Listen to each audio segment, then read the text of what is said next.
사랑하는 여러분, 가끔 우리는 이산 가족들이 만나는 장면들을 텔레비전 영상으로 볼 때가 있습니다. 남북에 헤어졌던 가족들이 만나는 것도 물론 있지만, 어릴 때 잃어버렸던 자기의 자녀를 뒤늦게 찾아서 통곡하며 우는 그런 모습을 볼 때도 있습니다. 통곡하며 우는 그 울음 속에는 이제라도 만나서 참 다행이고 감사하다라고 하는 의미도 있지만, 자식의 입장에서는 왜 지금까지 나를 안 찾았냐고, 왜 지금까지 나를 안 찾고 이렇게 부모 없는 자식으로 살아가게 했냐고 하는 원망과 탄식도 그 울음 속에 담겨져 있음을 보게 되지요. 오늘 성경 본문에 보면 애굽의 종으로 팔려갔던 요셉이 드디어 형제들 앞에서 자기가 요셉이라고 하는 사실을 밝히는 장면이 기록되어지고 있습니다. 요셉이 비록 애굽의 종으로 팔렸지만 천신만고 끝에 애굽의 총리 대신이 되었고, 요셉의 형제들이 양식을 구하러 애굽 땅에 왔을 때 형제들은 요셉을 알아볼 수가 없었습니다.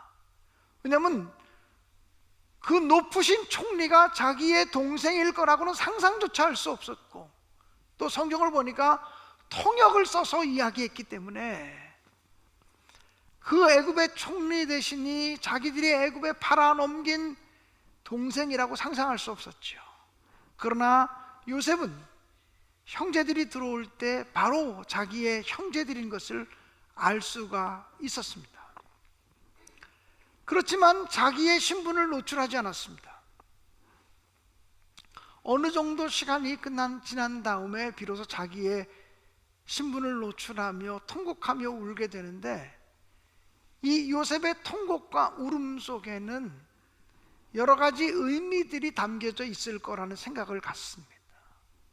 그래서 오늘 이 시간에는 요셉의 눈물과 울음 속에 담겨진 의미들을 생각하며 은혜를 나누려고 합니다. 요셉의 울음 속에는 어떤 의미가 담겨져 있을까요? 첫째, 용서의 눈물이라고 생각합니다. 용서의 의미가 담겨진 눈물을 흘렸을 거라고 생각이 되어집니다. 요셉은 그 형제들만 생각하면 마음속에 분노가 일어나고 상처가 되살아나고 속상함이 일어나는 상태였을 것입니다. 형들이 자기를 팔지 않았다면 애굽에서 종으로 살지 않았어도 되는 인생이었습니다. 형들이 자기를 팔지만 않았으면 그 온갖 누명을 뒤집어 쓰고 옥에 갇히지 않아도 되는 인생이었습니다. 그런데 형들 때문에 자기가 13년 이상 당했던 고난을 생각하면 그 형들 앞에 섰을 때 치가 떨렸을 것입니다. 속에서부터 분노가 치밀어 올랐을 것이라고 상상할 수 있습니다. 그래서 요셉은 그 형제들끼리 정말 우애가 돈독한 사람들인지, 아버지를 진심으로 잘 섬기는 사람들인지를 테스트하기를 원했습니다. 그래서 막내 동생 베냐민이 와야 된다고 이야기했고, 두 번째 양식을 살 때는 막내 동생 베냐민이 왔습니다. 그리고는 정말 형제들이 배다른 동생인 자기의 친동생 베냐민을 자기처럼 미워하고 시기하고 질투하지 않는지 확인하기를 원했습니다. 그래서 베냐민의 양식단 그 주머니에 자기의 은잔을 집어넣었습니다. 결국 요셉의 형제들은 다시 요셉에게로 붙잡혀 오게 되었고, 요셉은 그들에게 이렇게 말합니다. 모두가 다 여기 남을 필요는 없다. 내 은잔을 훔쳐간 너희들의 막내 동생만 여기 남아서 종으로 살면 된다. 다른 사람들은 모두 고향으로 돌아가도 좋다 라고 이야기합니다. 요셉의 입장에서는 그 베냐민이 자기의 친동생, 어머니가 같은 친동생이고 다른 모든 형제들은 이복 형제들입니다. 요셉의 입장에서는 지금도 자기 형들이 자기를 핍박하고 자기를 시기하고 자기를 질투했던 것처럼 막내 동생 베냐민을 그렇게 대할 것 같은 마음이 들었을 것입니다. 베냐민은 여기다 남겨놓고 모든 사람들은 다 고향으로 돌아가도 좋다, 이렇게 얘기할 때 네 번째 아들 유다가 나섭니다. 제가 얼마 전에 설교할 때 유다의 이야기가 성경 속에서 나오면 한 번 더 눈을 씻고 그 이야기를 유심히 볼 필요가 있다는 이야기를 했습니다. 왜냐하면 유다는 비록 야곱의 12명의 아들 가운데 네 번째 아들이지만 메시아 지파의 조상이 된 그러한 사람이기 때문입니다. 다윗의 조상이요 예수 그리스도의 조상이 되었던 사람이기 때문에 어떻게 네 번째 아들이었던 유다가 그렇게 큰 메시아 지파를 형성하는 사람이 되었을까? 유다가 도대체 어떤 사람이기에 그럴까? 유다의 이야기가 나오면 조금 눈여겨보라고 하는 말씀을 드렸습니다. 다들 돌아가도 좋다, 막내 동생만 여기에 종으로 남겨놓아라, 이렇게 이야기하는 총리 대신 요셉의 말을 듣고 네 번째 아들 유다가 나섭니다. 이 아이의 생명과 아버지의 생명이 결탁되어져 있습니다. 이 아이가 어려움을 당하면 아버지도 어려움을 당합니다. 이 아이가 죽으면 아버지도 죽습니다. 그리고 내가 고향 땅을 떠나올 때 이 아들을 꼭 데리고 오겠다고 약속했습니다. 내 생명을 대신하겠습니다. 내가 이곳에 종으로 남겠습니다. 내가 대신 죽겠습니다. 그러니 이 막내 동생을 돌려보내 주십시오. 우리 아버지를 위해서라도 이 막내 동생을 돌려보내 달라고 아주 간곡하게 탄원합니다. 그렇게 간곡하게 요청하는 네 번째 형 유다의 표정과 목소리와 태도를 보면서 드디어 참고 있던 요셉의 감정이 북돋아 올라오면서 더 이상 견딜 수가 없어서 큰 소리로 거기에 있는 애굽의 신하들 모두 다 나가라고 소리칩니다. 이 방에서 애굽 사람들은 다 나가라고. 그리고는 통곡을 하며 울기 시작합니다. 한참을 울고 난 다음에 내가 요셉입니다. 형님들이 애굽의 종으로 팔아넘겼던 그 요셉입니다. 그 아우입니다. 그렇게 얘기할 때 형들은 다 놀라고 어리둥절해서 한 말도 하지 못했습니다. 그때 요셉이 그대들이 나를 여기에 팔았으므로 한탄하지 말라고 하는 이야기를 합니다. 그리고는 형제들과 함께 안고 입 맞추고 통곡하며 울었다고 성경은 기록하고 있습니다. 사랑하는 여러분, 이 울음 속에는 형제들을 용서한다는 용서의 고백이 숨어져 있다고 믿어요. 형제들을 보니 이제는 아버지를 진심으로 사랑하고 배다른 동생인 베냐민을 진심으로 사랑하고 베냐민을 위해서 자기들의 목숨까지 대신 내놓겠다고 하는 형제들을 보면서 예전에 자기가 만났던 자기가 경험했던 그런 형들이 아니라고 하는 사실을 발견하게 됩니다. 그러면서 이제 나도 내가 지난날 받았던 상처 속에 머물러 있어서는 안 되겠다. 나의 원통함과 나의 아픔 속에 머물러 있어서는 안 되겠다. 과거의 나의 상처를 떠나 보내야 되겠다고 하는 마음을 갖습니다. 사랑하는 여러분, 용서하는 사람은 과거에 매이지 않는 사람입니다.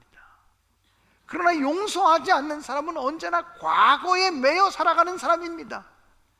아유, 나는 내 시어머니에게 받았던 그 상처를 잊을 수가 없어. 나 죽어도 못 잊어. 이렇게 말하는 사람은 시어머니 얘기할 때마다 그 과거로 되돌아가서 그 과거의 상처와 붙들고 싸우고 있는 것입니다. 사랑하는 여러분, 요셉은 자기가 받았던 상처에 매이지 않기로 결단합니다. 그가 받았던 상처, 그가 받았던 아픔, 그가 받았던 억울함, 그가 받았던 속상함, 분노, 이거 생각하면 용서할 수 없습니다. 그러나 변화된 형제들의 모습을 보면서 내가 용서하리라, 이런 결단을 하게 되는 것입니다. 사랑하는 여러분, 예수 그리스도는 우리 모두를 조건 없이 용서하시고 사랑해 주시는 분이라고 하는 사실을 분명히 믿습니까? 그 예수 그리스도의 사랑으로 여러분도 용서하며 섬기는 삶을 살아갈 수 있게 되기를 주님의 이름으로 간절히 축원합니다. 일찍이 바울 사도는 예수 믿는 사람들을 핍박하고 예수 믿는 사람들을 잡아 죽이는 일에 앞장섰던 사람이었지만, 그는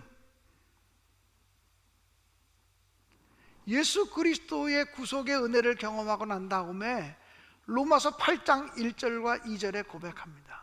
그리스도 예수 안에 있는 자들에게는 결코 정죄함이 없나니 그리스도 예수 안에 있는 생명의 성령의 법이 죄와 사망의 법에서 우리를 구속하였음이라고, 해방하였음이라고 고백합니다. 죄와 사망의 법에서 우리를 해방했다. 그래서 바울 사도는 담대할 수 있었던 것입니다. 사랑하는 여러분,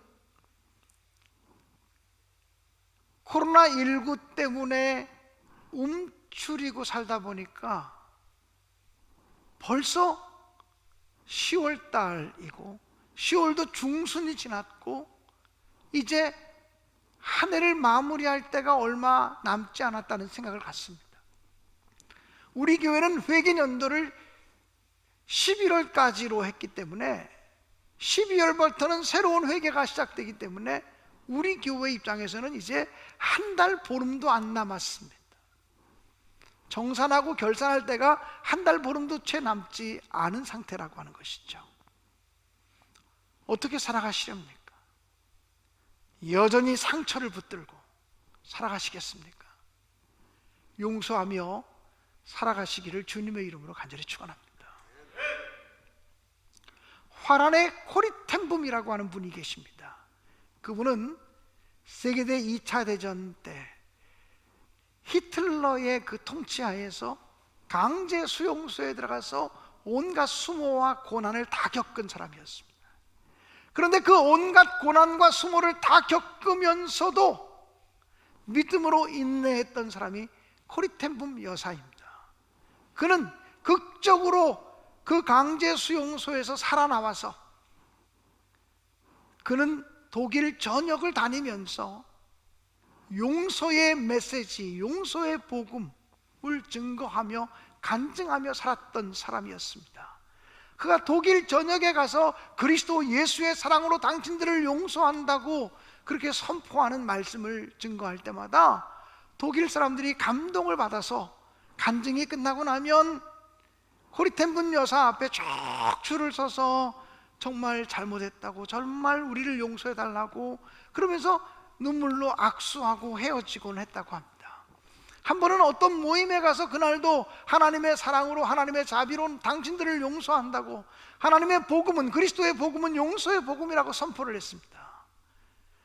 간증이 끝나고 난 다음에 쭉 사람들이 서서 한 사람씩 이 코리텐붐 여사에게 인사하기 위해서 나오고 있었습니다. 근데 여기서 어떤 사람과 인사하고 눈물로 인사하고 저 뒤를 보는데 소스라치게 놀랄 만한 사람이 하나 서 있었습니다. 그 사람은 자기가 강제 수용소에 갇혀 있을 때 여성인 자신의 옷을 벗겨서 발가벗겨 놓고 채찍으로 때리고 침 뱉고 온갖 모욕을 했던 간수였습니다. 그 사람을 바라보는 순간 다른 사람을 만나고 있지만 가슴은 쿵쾅쿵쾅 거리기 시작했습니다. 그리스도 예수의 복음으로 용서를 선포한다고 용서의 복음을 전했지만 실제 자기를 그렇게 힘들게 했던 사람을 만날 때 용서할 수 없다는 생각이 가슴속에서 올라오기 시작했습니다. 더군다나 그 사람은 같이 포로 수용소에 갇혔던 자기 언니가 그 사람 때문에 죽임을 당하게 됐던 그 장본인이기도 했습니다. 그러는 사이에 한 걸음 한 걸음 그 사람이 자기에게로 다가옵니다. 이때 코리텐붐 여사는 마음속으로 나지막하게 이렇게 기도했다고 합니다.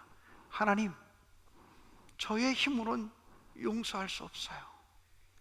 저의 힘으로는 저 사람의 손을 잡을 용기가 없어요. 저 대신 주님이 만나주세요. 저 대신 제 안에 계신 주님이 저 사람을 좀 만나주세요. 저 대신 제 안에 계신 주님이 손을 내밀어 저 사람의 손을 좀 잡아주세요. 이렇게 기도하면서 그 사람이 가까이 왔을 때 믿음을 가지고 손을 탁 내밀었다고 합니다. 근데 손을 탁 내밀고 그 사람과 악수를 하는 순간 자기도 상상할 수 없는 하나님의 은혜가 머리끝부터 발끝까지 채워지고 하나님의 자비와 용서가 자기에게 넘쳐나는 것을 경험하게 되었다고 그는 고백을 했습니다. 사랑하는 여러분, 나의 결단에 의한 용서가 아닙니다. 나의 사랑을 가지고 하는 사랑이 아닙니다. 그리스도 예수의 사랑으로, 그리스도 예수의 은혜로 사랑할 수 있는 능력을 달라고 기도하며 용서할 수 있는 믿음의 사람으로 살아갈 수 있게 되어지기를 주님의 이름으로 축원합니다. 요셉이 형제들과 안고 입맞추며 대성통곡했던 이유는, 그 울음 속에는 무엇보다도 감사의 의미가 있었을 거라는 생각이 듭니다. 요셉은 비록 애굽의 종으로 팔렸지만 지금 초라한 모습이 아니라 당당한 모습으로 형들을 만날 수 있게 하신 하나님께 감사했을 것입니다. 종으로 일하고 있을 때 형들을 만난 것이 아니라 자유한 사람의 몸으로 형들을 만난 것에 대해서 한없는 감사를 드렸을 것입니다.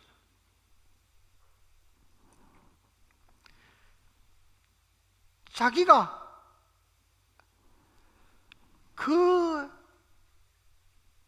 애굽의 총리 대신이 되어서 형들에게 무언가를 베풀어 줄 수 있는 그 시점에 형들을 만나게 된 것을 한없이 하나님께 감사했을 것입니다. 애굽의 종으로 팔려와서 수없이 많은 고생을 하고 수없이 많은 유혹을 당하고 수없이 많은 절망의 위기가 있었지만 그것을 다 이겨내게 하셔서 오늘 이 순간을 만나게 하시는 하나님의 은혜에 대해서 감격했을 것입니다. 요셉의 삶 속에 포기하고 싶은 순간이 얼마나 많았겠습니까? 이제 그만하자. 하나님 아무리 믿어도 소용없잖아. 이제 그만 손을 놓자. 하나님 아무리 의지하며 살아도 하나님 나 돌보지도 않는 걸 이제 포기하자. 이제 그만이다. 이제 그만 충성하자. 이러고 싶은 순간들이 요셉의 삶 속에 얼마나 많았겠냐고요. 그런 유혹들이 얼마나 많았겠냐고. 됐어.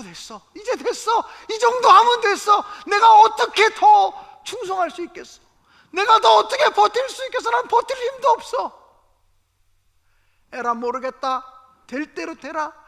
이렇게 포기하고 싶고 절망하고 싶은 순간들이 얼마나 많았겠냐고요. 그런데 그것을 이겨내게 하셔서 지금 이 순간 당당한 모습으로 형제들을 만나게 하시는 그 하나님의 은혜에 대해서 한없는 감사를 드리는 눈물을 흘리면서 형제들을 깨어났을 것이라고 상상할 수 있습니다.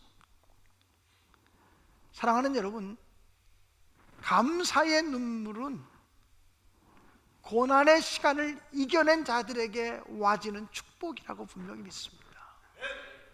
여러분이 통곡의 눈물, 아픔의 눈물이 아니라 감사의 눈물을 흘릴 때까지 더 인내하시고 더 견디시고 더 주님 바라보시고 더 주님 의지하시면서 나아가시기를 주님의 이름으로 간절히 축원합니다.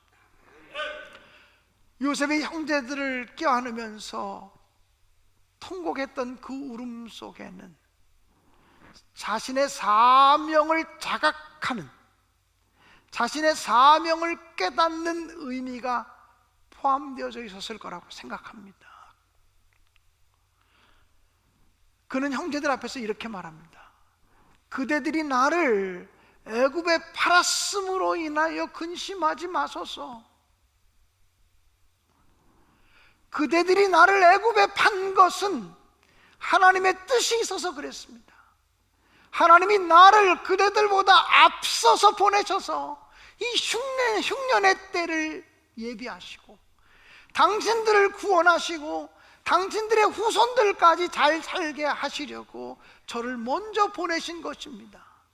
그러므로 그대들이 나를 애굽에 넘긴 것이 아니라 실상은 하나님께서 하신 일입니다라고 고백을 합니다. 여러분, 어떻게 이런 위대한 고백을 할 수 있었을까? 형들 때문에 내가 고생당한 거 아십니까? 형들 때문에 내가 종으로 팔려서 얼마나 죽을 고생했는 줄 아세요? 내가 누명 뒤집어 쓰고 감옥에 들어가서 얼마나 고생한 줄 아세요? 이렇게 한없이 원망하고 불평하고 털어놓은 다음에 그거 형님들 나한테 잘못했어 안 했어? 잘못했어 안 했어? 잘못했으면 잘못했다고 사과하세요. 그거 다 확인한 다음에 용서도 하고 감사도 하고 자기 할 일도 찾고. 보통 사람들이 그러지 않습니까? 당신이 나한테 사과하기 전에는 나 용서 못해, 그렇게 얘기하잖아요. 그런데 요셉을 보십시오. 그대들이 나를 애굽에 팔아넘긴 것이 아닙니다. 하나님이 하신 것입니다. 역사를 하나님의 눈으로 바라보는 거예요. 자기의 지나온 과거를 하나님의 눈으로 감찰하는 거예요. 그러고 보니까 우연이 하나도 없어요. 자기가 그 옛날에 꿈을 꾼 것도 하나님이 하신 일이고, 형들에게 시기와 미움과 질투를 받아서 애굽 땅에 팔려간 것도 하나님이 일에 하신 것이고, 그 많은 사람의 집들 가운데 보디발 장군의 집에 하인으로 팔린 것도 하나님이 하신 일이고, 보디발 장군의 아내가 자기를 유혹한 것도 하나님께서 하신 일이고, 그 유혹을 이겨내고 나왔음에도 불구하고 누명을 뒤집어 쓰고 옥에 들어간 것도 하나님이 하신 일이고, 옥에 들어가서도 술 맡은 관원장과 떡 굽는 관원장의 꿈을 해몽하게 준 것도 하나님이 하신 일이고, 술 맡은 관원장의 꿈을 해몽해 줌으로 말미암아 그 사람이 복직되어서 내가 곧 나갈 수 있을 거라고 희망했지만, 술 맡은 관원장이 자기를 까마득하게 잊어버리게 하신 것도 하나님이 하신 일이고,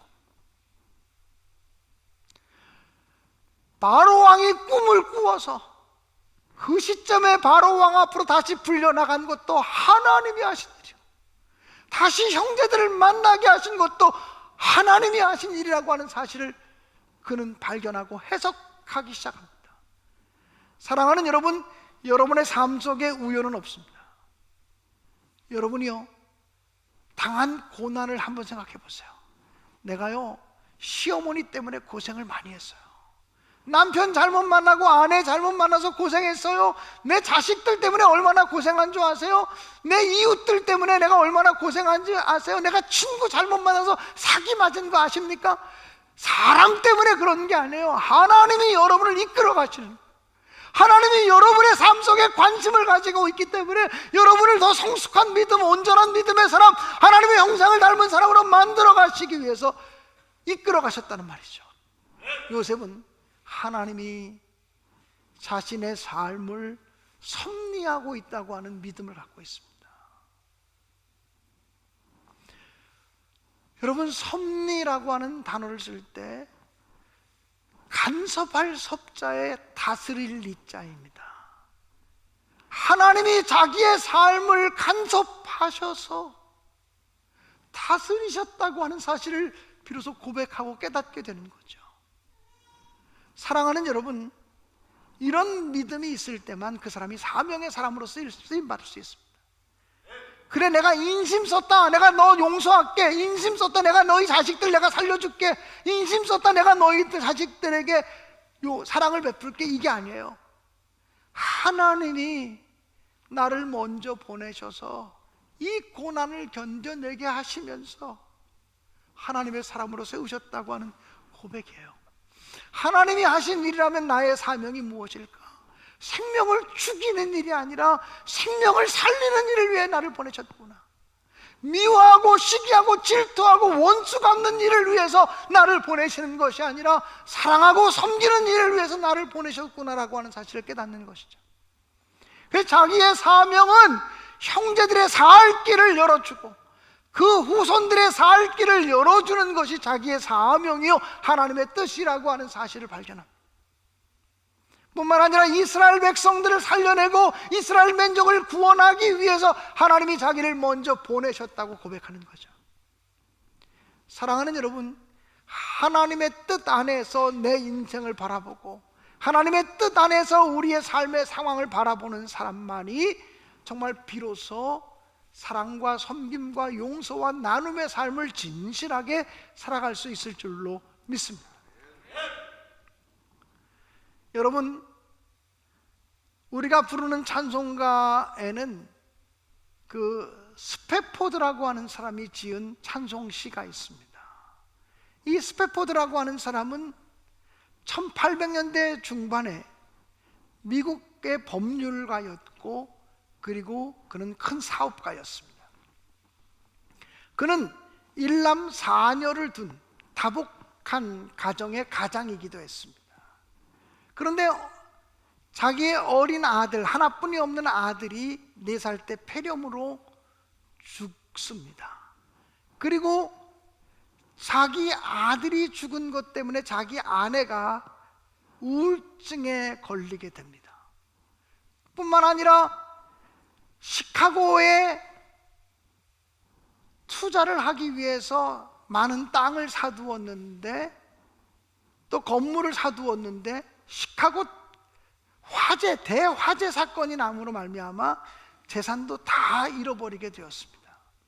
그래서 이 스페포드라는 사람은 아주 경건한 믿음의 사람이었음에도 불구하고 한순간에 자식도 죽고 재산도 날아가고 아내도 병들고, 그래서 가족들끼리 한번 쉬는 시간이 필요하겠다 싶어가지고 대서양을 건너 영국으로 가서 휴가를 보내기로 계획을 합니다. 그런데 배를 타고 휴가를 가기로 한 그날에 다른 사업적인 일이 있어 자기는 좀 뒤늦게 출발하기로 하고 자기 아내와 4명의 딸이 배를 타고 출발을 했습니다. 그런데 자기 아내와 자기의 4명의 딸이 타고 가는 그 여객선이 대서양 한가운데서 다른 철선과 부딪혀서 파손하게 되었습니다. 나중에 아내로부터 편지가 왔는데 불행하게도 자기의 4딸이 다 바다에서 죽임을 당하고 자기만 홀로 살아남았다고, 견딜 수 없는 아픔 가운데 있노라는 그런 편지를 받았습니다. 이 스페포드 씨는 불이 나게 또 배를 타고 대서양을 건너서 아내가 홀로 있는 영국을 향해서 가게 되었습니다. 그 대서양으로 항해하는 여객선이 자기의 어린 4명의 자녀들이 물에 빠져서 고통을 당했던 그 지점에 오게 되었을 때 이 스페포드 씨는 절망하게 되고 탄식하게 되고 통곡하게 됩니다. 물론 배에 타는 순간부터도 계속 통곡이었지만 자기의 어린 자녀들이 사고를 당해서 물속에 빠져가던 그 지점에 왔을 때 상상할 수 없는 통곡과 눈물이 그의 가슴 속에서 울려 퍼집니다. 한참을 통곡하며 하나님 이러실 수가 있냐고, 내가 도대체 하나님께 뭘 잘못했냐고, 하나님이 계시면 어떻게 이런 일이 있을 수가 있냐고, 하나님은 지키시는 하나님이신데 어떻게 이런 일이 있을 수가 있냐고 그는 따지듯이 기도하기 시작합니다. 그렇게 한참을 통곡하며 기도하는데 그의 마음속에 한 줄기 빛이 들어오면서 하나님을 향한 고백이 터져 나옵니다. 내 평생에 가는 길 순탄하여 늘 잔잔한 강 같은지, 큰 풍파로 무섭고 어렵든지 나의 영혼은 늘 편하다. 내 영혼 평안해. 저 마귀는 우리를 삼키려고 입 벌리고 달려와도 주 예수는 우리의 대장대사 끝내 싸워서 이기리라. 이런 고백을 하면서 하나님 앞에 내가 절망하지 않겠습니다, 낙심하지 않겠습니다, 쓰러지지 않겠습니다, 지금 이 자리에서 다시 주님을 바라보겠습니다라는 고백을 드립니다. 그 고백을 하는데 세상이 줄 수 없는 평안함이 그의 마음속에 밀려 들어오기 시작했다고 하는 그런 고백입니다. 사랑하는 여러분, 코로나19 바이러스 만만하지 않아요. 어느덧 코로나19 바이러스와 싸우다 보니까 이제 연말을 향해 가고 있어요. 어떻게 정리하시렵니까? 용서하는 마음으로 이 한 해를 살아가시기를 주님의 이름으로 축원합니다. 용서할 수 없는 사람 용서해야 용서입니다. 내 눈에 흙이 들어가도 저 사람 용서 못해. 믿지 않는 사람이 하는 말이지 예수 믿는 사람이 해서는 안 된 말입니다. 다 용서해도 이 일만은 용서 못해. 예수 믿지 않는 사람이 하는 말이지 예수 믿는 우리가 해야 될 말은 아니에요. 용서하겠습니다. 눈물을 흘리면서라도 용서하겠습니다. 눈물을 흘리면서라도 감사하겠습니다. 감사의 조건을 찾겠습니다. 눈물을 흘리면서라도 내 삶이 우연이 아니고 하나님의 계획이라고 하는 사실을 발견하면서 섬기며 나누며 하나님의 뜻을 위해서 헌신하는 삶을 살겠습니다. 내 사명을 완수하는 삶을 살겠습니다. 고백하며 나가시는 우리 모두가 되어질 수 있기를 주님의 이름으로 간절히 축원합니다.